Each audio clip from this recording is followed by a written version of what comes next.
bom dia, boa tarde, boa noite a todos que estão assistindo a mais uma pílula do FIND. Eu sou Lina de Pessoa, economista e pesquisadora do FIND, e hoje eu estou aqui com Elias Jabbour, professor da Faculdade de Ciências Econômicas da UERJ. Elias, muito obrigada por você ter aceitado o nosso convite, é um prazer poder conversar com você aqui hoje.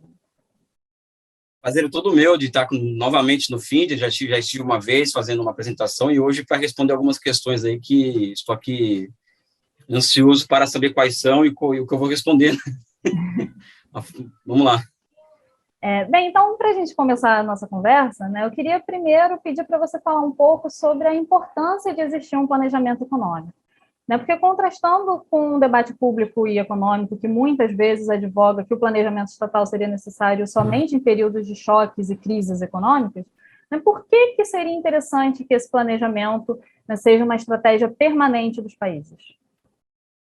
Então, Eline, a grande questão é que o planejamento ele é uma tendência recorrente nos países, ou seja, que o Brasil, o debate público ele é muito contaminado e ainda existe no Brasil, principalmente no Brasil. Acho que o Brasil é um lugar do mundo onde isso acontece de forma mais assim, mais absurda, né? A noção que separa Estado e mercado. Agora, por exemplo, se você percebe as economias como Estados Unidos, Alemanha, Japão, Coreia do Sul, os países ricos, né? China nem se fala, né? Ou seja, todos esses países eles praticam algum nível de modalidade de planejamento econômico. Por exemplo, seja um planejamento econômico chamado aquele planejamento indicativo, que é aquele que o Estado indica para o setor privado aonde se deve investir, seja planejamento via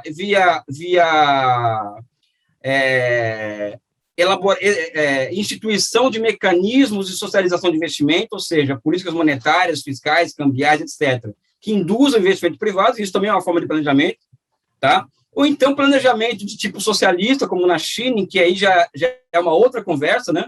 Mas o planejamento ele é uma ferramenta que ele é ultra usual em todos os países ricos do mundo. Aliás, quanto mais um país, a gente pode até fazer uma escala, né? Vamos dizer assim, quanto mais um país, mais rico é um país, mais presente é o Estado na economia, né? E quanto mais presente é o Estado na economia, mais planejamento é feito. Vamos lá. Essa questão da vacina do Covid, por exemplo, a gente acha que é possível acreditar que foi o livre mercado que levou que a mão invisível que guiou as empresas a investir? Acho que não, acho que é o Estado que fez que assumiu o risco da vacina. Assim como o Estado ele assume o risco em quase tudo, né? Isso envolve planejamento econômico, né? Eu acho que esse é um ponto, né? Do ponto de vista histórico, eu acredito, eu não sei se você concorda comigo, que o planejamento econômico foi o grande fato econômico do século XX, tá? Então, quando eu falo isso, eu falo o seguinte, eu vejo o século XX em 3 acontecimentos, tá? Ou 4, né? O primeiro é a Revolução Russa, porque a Revolução Russa, ele é um fato político que inaugura a institucionalização da planificação econômica em larga escala. Então, é lá que surgem as primeiras instituições de planificação econômica em larga escala. Tanto é que a União Soviética, ela em 20 anos consegue construir uma máquina produtiva capaz de derrotar o exército mais poderoso da face da Terra até então, que era o nazismo. Depois, o consenso keynesiano, que em grande medida é o planejamento indicativo, não é? Em muitos casos, com uma presença absurda do Estado na economia, inclusive com empresas estatais e órgãos de regulamentação e planejamento estatais na economia, não é? Acho que esse é o segundo ponto. E o terceiro fato é o capital financeiro, ou seja, a possibilidade de você controlar a economia a partir do crédito, né? Ou seja, os estados nacionais eles se utilizam dos sistemas públicos de crédito para quê? Para controlar a economia. Então, você controla o setor privado a partir de impostos e a partir da utilização do crédito, né? Caso da Alemanha, por exemplo, é muito evidente que tem 8 bancos de desenvolvimento na Alemanha, né? E ao lado disso, quando a gente observa, por exemplo, o mundo entre os anos 50 e 80, o quarto acontecimento seria a financiarização, mas isso não entra aqui na conversa nossa. Quando nós observamos o mundo entre 50 e 80, nós observamos, por exemplo, tanto na União Soviética, que seria a sociedade mais acabada, entre aspas, no sentido da institucionalização do planejamento, como meio de governança, né? E observa a Europa, principalmente processos de reconstrução europeia, você vai perceber várias similaridades entre o sistema socioeconômico e outro, né? Qual a característica? A característica é o seguinte: o Estado ele é tão intervencionista na economia, né? Que isso leva a uma restrição à ação da chamada lei do valor.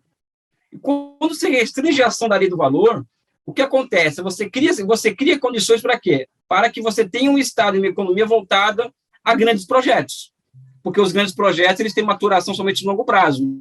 Então a restrição à ação da lei do valor, ela possibilita que o Estado ele funcione à base de grandes projetos, né? Daí aquela coisa do Rangel, que ele transforma em ciência a arte a arte de projetar, ou seja, a arte de fazer projetos, que o Rangel transforma em ciência a partir do que ele viu na União Soviética, com o projeto Sputnik, e na Europa Ocidental pós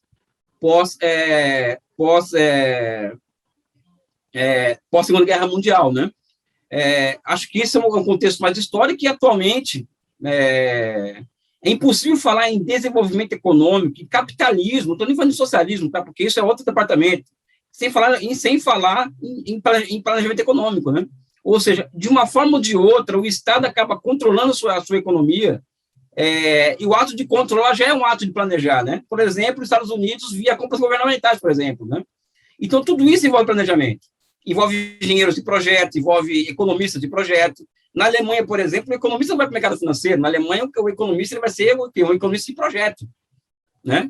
Porque é o típico de profissional que sociedades regidas pelo DM demandam, né? Enquanto que sociedades regidas pelo DD demandam economistas de mercado financeiro, né? Eu acho que é basicamente isso. Acho que o que você coloca, a pergunta que você coloca, eu acho que é uma questão que é muito restrita ao Brasil, porque o debate econômico aqui ele é completamente terraplanista, né? Sabe? E aquilo que eu sempre falo para os alunos, né?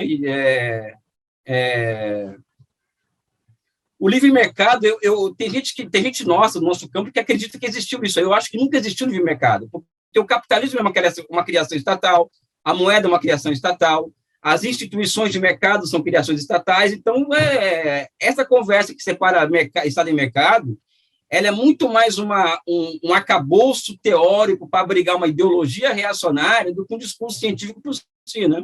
Eu penso dessa forma, né? Não, claro, eu concordo com você e realmente o Brasil está indo na contramão, né, da tendência do debate no mundo de uma forma geral.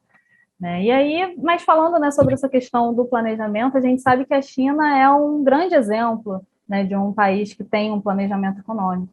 E aí eu queria te perguntar de que forma que o planejamento econômico chinês se diferencia de outras experiências de planejamento, como você já citou algumas, né? Mas aí falando mais especificamente a experiência da antiga União Soviética, qual que de que forma que essa experiência chinesa se diferencia, né, dessas experiências de planejamento antigas? Agora, se deixar, eu falo 1 hora, hein? Mas tudo bem, vou tentar ser o mais breve possível, porque o tempo ele é curto.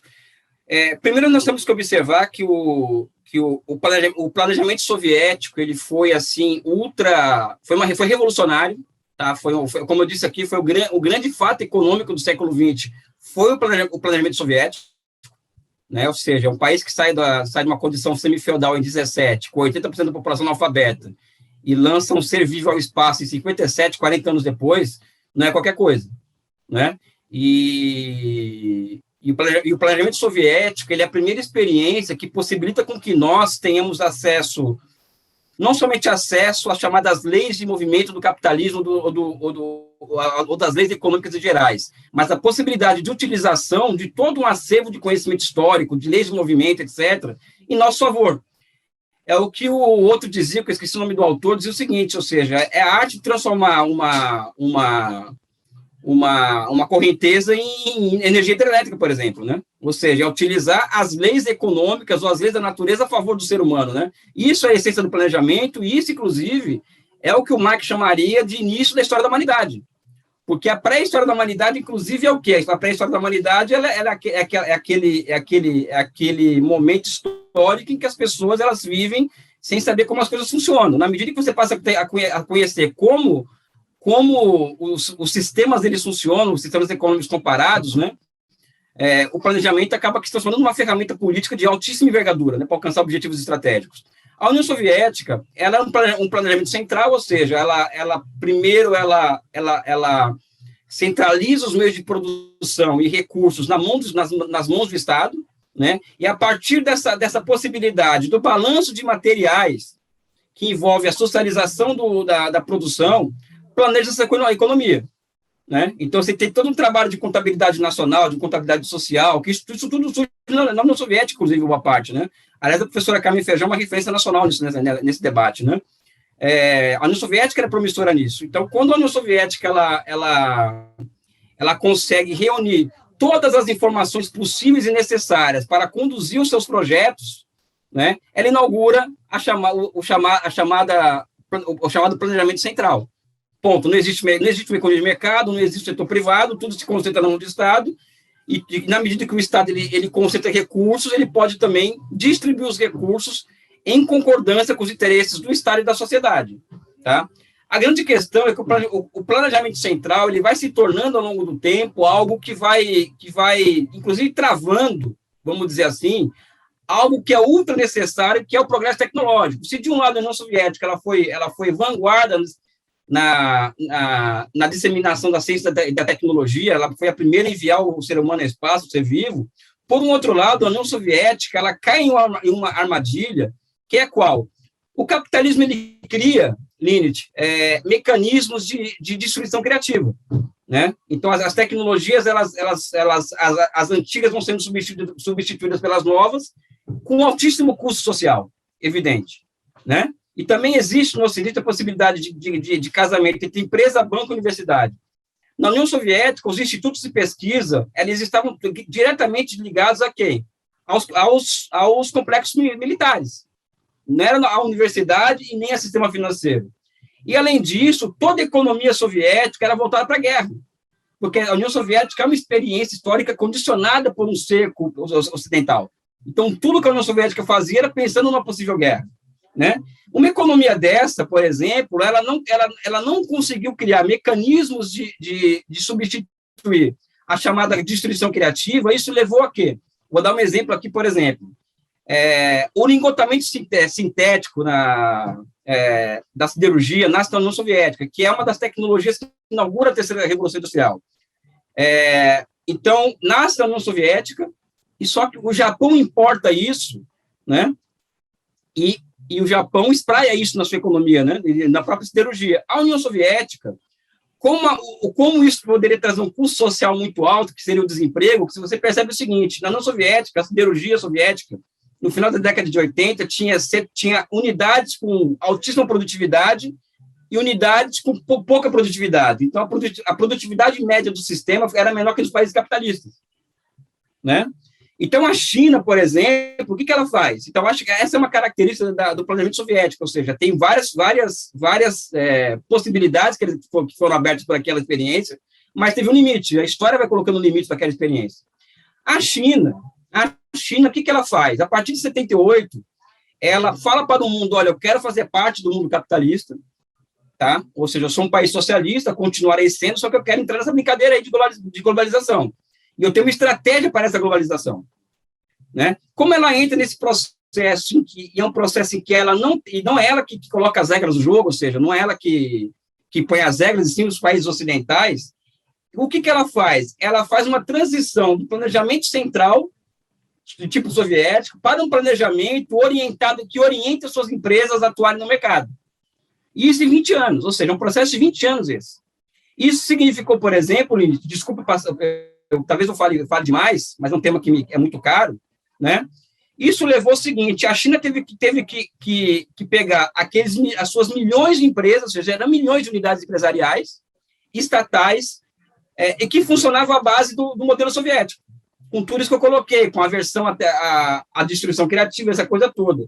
E a China faz um processo que é ultra traumático na década de 90, de corporatização das suas empresas. Então, um terço dessas empresas estatais, elas são privatizadas, cai na mão do setor privado, um outro terço fale, e o outro terço, Mais ou menos essa conta, tá? É uma cabala minha, mas aliás, eu sou um cara cheio de cabalas, né? E o outro um terço é o quê? O outro um terço transforma-se em 199 conglomerados empresariais estatais, né? Que passaram a ser regidas a partir de leis de mercado. Atualmente, esses 199 conglomerados empresariais estatais são 96 conglomerados empresariais estatais. 96, então, que estão localizados nos centros nevrálgicos da economia chinesa. É como se tivesse 96 empresas do princípio ativo da Petrobras, aonde tem que estar na economia, né?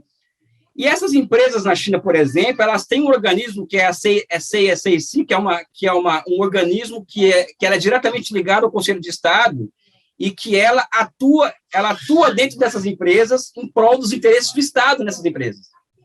E elas obrigam essas empresas, primeiro, elas são empresas políticas, né? Não são voltadas a ter lucro, né? Mas, ao mesmo tempo, elas têm que ir para o mercado de capitais, não para captar dinheiro, mas para sentir o pulso do mercado. Então, essa forma, esse mecanismo de planejamento econômico fez com que a China tenha hoje mais de 90% das empresas delas que estão listadas na Forbes 500 sejam empresas estatais, né? Então, acho que esse é um fato. O que está acontecendo na China hoje, gente, assim, que é o cerne da minha pesquisa? Como houve essa transição de uma economia centralmente planificada para uma economia cujo planejamento era orientado ao mercado, atualmente a China passa por uma outra transição. Porque o planejamento econômico também tem que ser visto como forma histórica, não é uma coisa estática e tal, como a gente aprende na faculdade, né? Tem que ser visto como de forma histórica e também como formas históricas de planejamento econômico. Então, tem uma forma histórica X, outra Y, outra Z. Atualmente, a China está transitando, eu acho, Lynch, de uma economia cujas empresas são orientadas ao mercado, né, cujo planejamento orienta suas empresas ao mercado e orienta a sua economia a gerar valor, né, para um planejamento que é qual tipo? Um planejamento baseado em grandes projetos.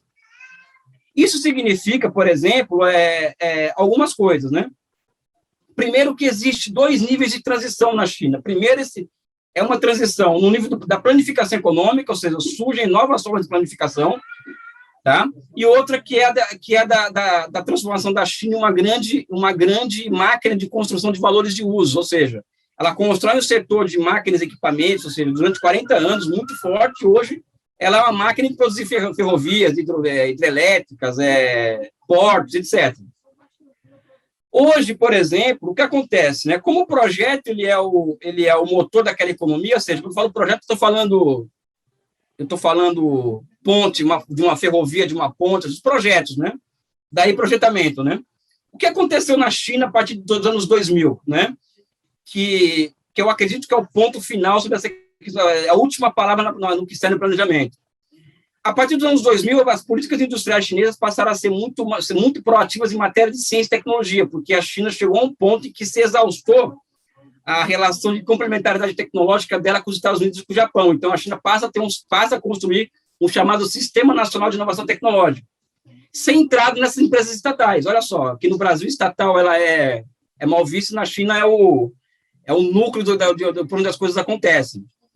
O que acontece de 15 anos para cá, Lynn, é o seguinte: surgem tecnologias, inovações tecnológicas disruptivas nessas empresas estatais, e essas inovações tecnológicas disruptivas, que é o 5G, que é o Big Data, que é a inteligência artificial, ela, quando apreendida pelo Estado e aplicada à economia real, eleva a capacidade de planificação econômica do Estado. Ou seja, o Estado planifica hoje em patamares muito superiores a de 10 anos atrás. Por quê? Auxiliado por esses instrumentos, né? Ao lado disso, veja bem, olha que, ao lado disso, uma das características que a China tem nos últimos 10 anos, nos últimos 40 anos, é que ela entra na globalização, aí é um tema que é caro a você, que eu sei, né? Ela entra na globalização em uma época de financiarização da economia mundial, em que a financiarização se torna uma dinâmica de acumulação dominante. Ela entra na globalização nesse momento. Então, como que é uma economia ser planejada? Olha a dialética disso. Como você tem uma economia planejada com princípios de planejamento econômico ativos, né? Não é planejamento indicativo, como no Ocidente, mas planejamento ativo, e um mundo financiarizado e você fazendo parte desse mundo. Então, uma das características da China é que eles criaram um corpo técnico, que hoje soma-se 2 milhões de pessoas, capazes de planejar a economia chinesa diante de cenários estáveis. Ou seja, até a década de 70, as crises elas eram assim, né? Ou seja, a cada 25 anos tinha uma crise e tal, eram previsíveis as crises, né? Econômicas, né? Hoje não, hoje as crises financeiras são cada vez menos espaçadas temporalmente, cada vez mais profundas do ponto de vista da destruição que ela causa. Então, a China conseguiu formar um corpo capaz de planejar a sua economia em um mundo altamente estável. Isso é um case de estudo. E um outro ponto que eu trago para finalizar a resposta é que hoje, por exemplo, existe na China hoje, falei aqui de destruição criativa, né? Você deve estar perguntando, como que a China resolve essa questão, né? A China hoje ela tem 2 milhões de pessoas que são a fina flor da sua sociedade, tá? Que são pessoas que trabalham na elaboração e execução de grandes projetos. Tá? São 2 milhões de pessoas. E por essas pessoas passam 2 questões que o Estado coloca para elas. Veja bem, a primeira, vocês vão ter dinheiro à vontade, porque o nosso Estado tem soberania monetária, para vocês criarem condições para que nós alcancemos os países capitalistas centrais em tecnologias sensíveis, como semicondutores, ou seja, um economista de projeto na China, ele é um cara ocupado com isso o dia inteiro. Mas, ao mesmo tempo, vocês têm que ter a tarefa de restringir o desemprego a uma circunstância restrita ao capitalismo. Então, vocês têm por tarefa gerar 13 milhões de empregos urbanos por ano. Olha isso. Catch-up tecnológico e, ao mesmo tempo, isso é revolucionário, sob o meu ponto de vista. Então, o que acontece? Uma economia que funciona nessa base é uma economia ultra-racional. É o contrário do capitalismo, né? Que são economias ultra-irracionais, né? Ou seja, a irracionalidade exuberante, uma coisa assim, né? Então, o que acontece? Eu tenho estudado muito essa questão do planejamento e do socialismo, né? Então, o que acontece? Quando eu observo um projeto de uma ponte, de uma ferrovia, ou de qualquer coisa, qualquer projeto que chega nas minhas mãos, assim, na China, o que eu vejo naquele projeto? Eu vejo a encarnação, não da relação custo-benefício, que é o que a gente aprende na faculdade, que é um projeto, né? O projeto, ele é a síntese da relação custo-benefício. Mas eu vou em Aristóteles, pego a palavra razão e coloco no meio das suas coisas, ou seja, a busca da razão na relação custo-benefício. E a razão é o quê? É a busca pelo catch-up tecnológico e a geração de 13 milhões de empregos urbanos por ano, né? Então, acaba que uma economia baseada em projetos, uma economia de projetamento, ou seja, uma nova economia de projetamento que surge na China, que aí é uma homenagem a Rangel, ela é a forma histórica com a qual o socialismo se apresenta ao mundo hoje, ou seja, é a razão transformada em instrumento de governo, ou seja, a China talvez seja o único país do mundo em que seja um país completamente governado pela ciência, né? É basicamente isso. Perfeito. Muito obrigada, então, Elias. A resposta foi muito boa, foi quase uma aula mais curta, né? Então, muito obrigada por você ter aceitado o convite do FIND, e queria também agradecer a todos e todas que nos assistiram até aqui. Queria convidar todo mundo a conhecer esse grupo de pesquisa em financiarização e desenvolvimento. Nós estamos nas redes sociais, aqui no canal do YouTube, tem outras pílulas também disponíveis no nosso canal. E muito obrigada, mais uma vez, por você ter aceitado participar da nossa pílula. Eu fico super feliz com a possibilidade de expor um pouco o que nós estamos pensando, elaborando a minha agenda de pesquisa, enfim, eu que agradeço a oportunidade.